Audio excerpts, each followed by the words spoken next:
I've taken a home loan for an under construction building which will be ready by 3 years from now. So I would like to know what tax benefits I will get or what are the tax implications involved in this kind of loans.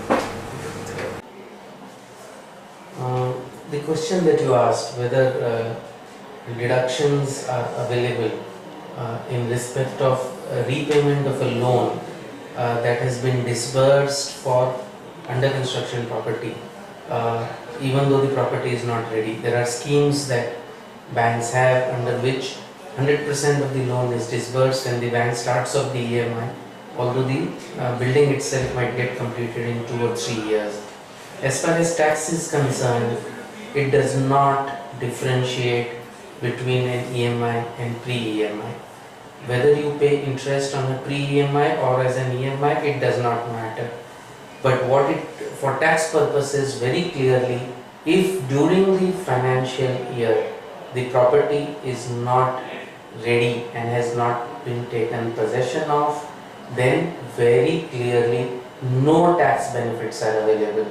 It does not matter that you have begun payment of EMI and that you no longer pay pre-EMI.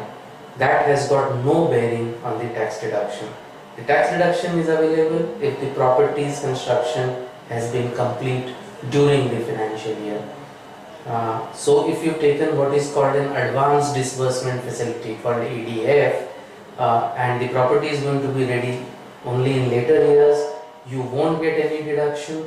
Only the interest that you pay during the years in which the property is under construction, okay, that will be aggregated and it will be available in 5 equal installments starting from the year in which the property's construction is complete.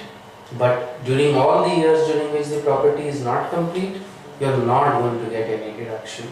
And any principal you pay during the years in which the construction is not complete, there will be no deduction.